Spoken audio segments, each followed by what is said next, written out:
Dear Esther, I have now driven the stretch of the M5 between Exeter and Bristol over 21 times. But although I have all the reports and all the witnesses and have cross-referenced them within a millimetre using my Ordnance Survey maps, I simply cannot find the location. You'd think there would be marks to serve as some evidence. It's somewhere between the turn-off for Sanford and the welcome brake services, but although I can always see it in my rear-view mirror, I have as yet been unable to pull ashore.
There must be a hole in the bottom of the boat. How else could new hermits have arrived?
I'd begun to wonder if Donnelly's voyage here was as prosaic as it was presented. How disappointed not to have found the bones of the holy man. No wonder he hated the inhabitants so. To him they must have seemed like barnacles mindlessly clinging to a mercy seat. Why cling so hard to the rock? Because it is the only thing that stops us from sliding into the ocean, into oblivion.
I had kidney stones, and you visited me in the hospital. After the operation, when I was still half submerged in anesthetic, your outline and your speech both blurred. Now my stones have grown into an island and made their escape, and you have been rendered opaque by the car of a drunk.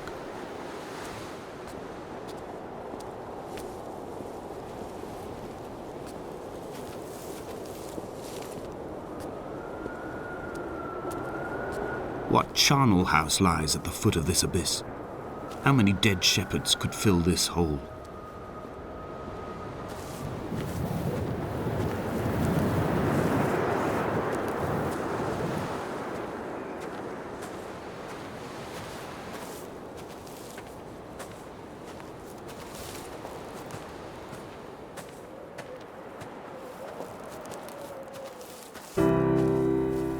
I've begun my ascent on the green slope of the western side. I've looked deep into the mountain from the shaft and understood that I must go up and then find the way under. I will stash the last vestiges of my civilization in the stone walls and work deeper from there. I'm drawn by the aerial and the cliff edge. There is some form of rebirth waiting for me there.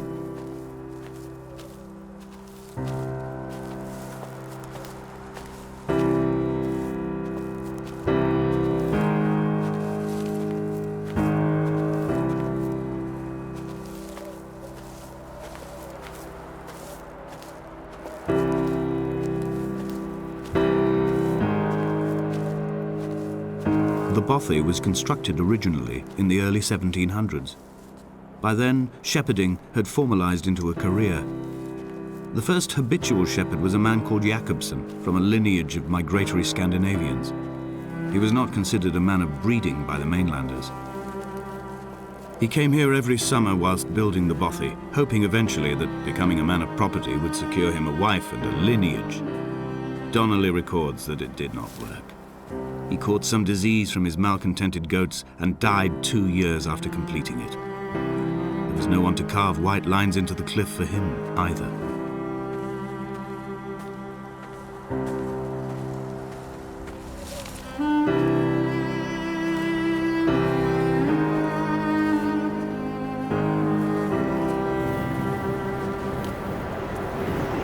When the oil lamps ran out, I didn't pick up a torch, but used the moonlight to read by.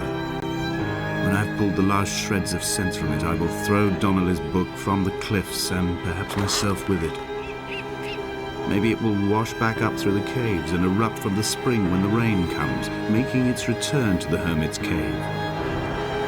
Perhaps it will be back on the table when I wake. I think I may have thrown it into the sea several times before.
He left his body to the medical school and was duly opened out for a crowd of students 21 days after his passing.